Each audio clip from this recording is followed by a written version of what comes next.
Welcome to Bloodbath and Beyond. Today we review Friday the 13th 5, A New Beginning. If Jason still haunts you, you're not alone.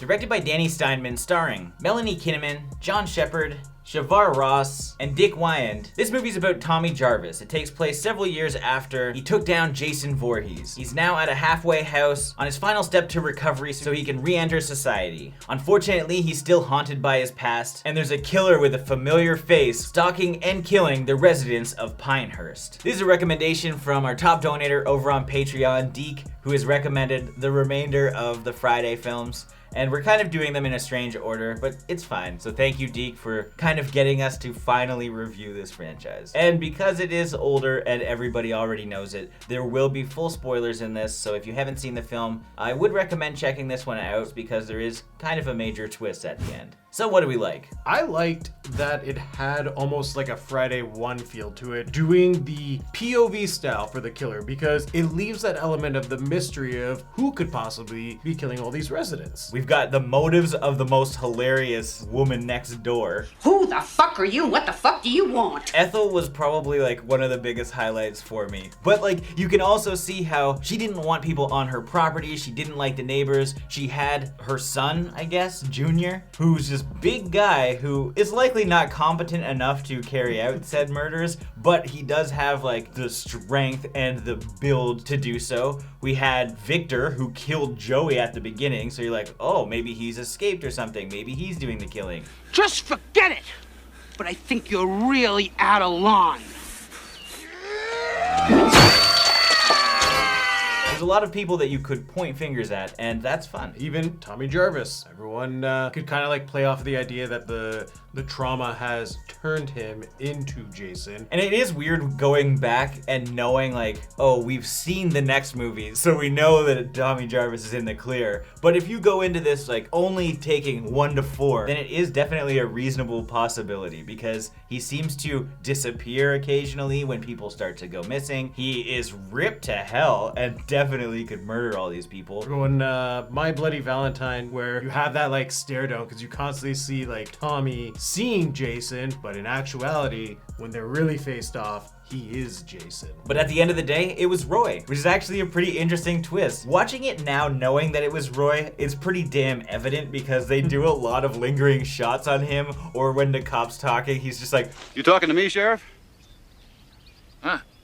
Oh, I thought you was talking to me. And like that shot of Roy, he recognizes Joey. We know that he's an orphan. We don't know who his parents are. So it's like, and they look pretty damn close to each other. Which leads me to the cast and the characters. I really thought that this was one of the better casts of like the Friday franchise. We got tons of stereotypes, but there's also a lot of people that you can get behind. I think Reggie was an awesome character. He's the young boy in this movie. He's really slick. The way that he talks is just hilarious. You scared of rubber spiders? You scared of rubber spiders on strings? And he befriends Tommy to some degree and is a final boy. Plus it's fun seeing a familiar face in Miguel A. Nunez, who same year did Return of the Living Dead. So you have him as Demon in this one. He was Spider in Return of the Living Dead. I mean, he's in a lot of things. DJ in Street Fighter. And it's just fun seeing familiar faces in these types of movies. I like this character. I thought his whole scene in the trailer park was a lot of fun. Wow, man, where'd you get those bad rings from? You've been around the world as long as your big brother have. You get things. Freaking A! Where'd you get that? I think Violet was another big standout and a fan favorite because of her weird-ass dancing robot scene. It doesn't quite hit what Crispin Glover does, but hey, I still appreciated it. And I didn't mind Pam either. Like, she's our final girl. She's like the mother hen. She's doing her best to try and like protect everyone. And I thought she was a very strong character. Yeah, one of my favorite final girls probably in the franchise as well. She was great. When it comes to these slashers, you gotta think about the nudity sometimes. And I think we had a pretty solid lineup here. Deborah Voorhees as Tina is probably one of my favorites in the franchise as well. There's a lot of favorites of the franchise in this, which is strange considering it's not one of my favorite films. But she's great, and I loved her sex/death scene. And it's always fun when you get gratuitous nudity in these movies because it's kind of expected. But Lana doing her showtime. It's showtime! Despite a lot of the kills being off screen, I liked that we had a variety. It was good in the sense that it was different weapons, different locations, in different situations. They actually tried to make it so that everything was different, which added to the red herring effect. And it also helped with the pacing of the movie because we did have these random spots where you have those two guys fixing their car in the middle of the woods and they just get killed for no reason. And they do that a couple different times. And even like Tina running off into the woods with Eddie, there were kills that helped space everything else out, which was nice. And we can't do a Friday review without mentioning the incredible score from Harry Manfredini. He's a big reason why there's a lot of nostalgia when it comes to this franchise.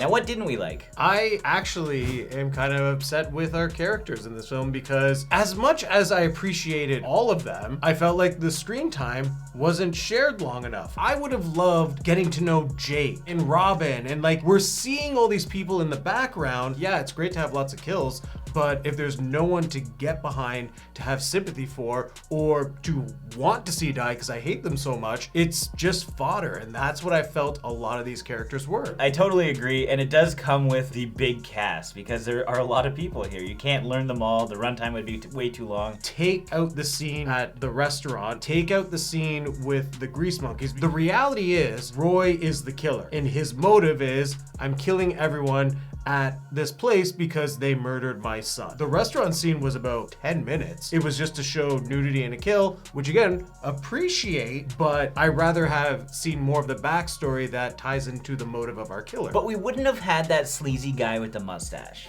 Cloudy in the mountains, sunny in the valleys, and snow flurries up your nose.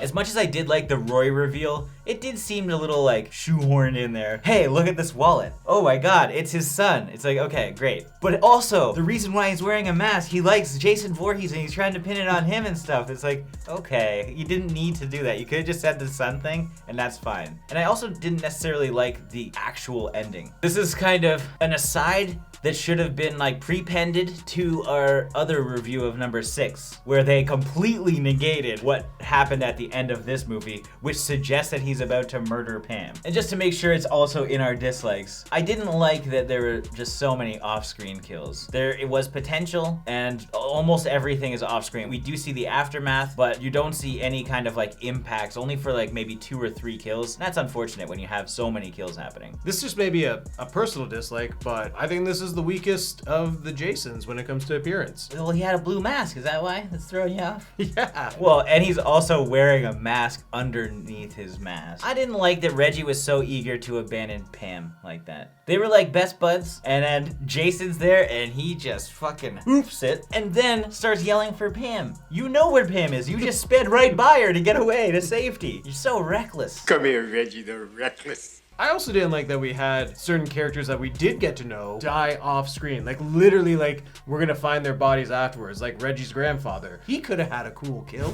Now it's time for our final thoughts and ratings. I personally feel this entry gets a bad rap simply because it's not Jason. That's what comes up every time this film is mentioned, and people just kind of dismiss it just like they do with Halloween 3. Revisiting it was actually a little bit more enjoyable than I remembered. I enjoyed our characters. We had some really fun moments. There's a pretty decent twist, and we do have Tommy Jarvis back. And so kind of being in his position, trying to figure out what's real, what isn't, and as an audience member trying to figure out, is he a killer and who's the killer in this movie, is a really fun time. Unfortunately, I'm not a big fan of having most of the kills off screen. They had some great setups and there was a lot of potential, but we just didn't get them. The body count is high, but there's nothing too memorable. For what it was worth the watch, and I would recommend it, so I'm gonna give this 3 ooh babies out of 5. Ooh, baby, ooh, baby.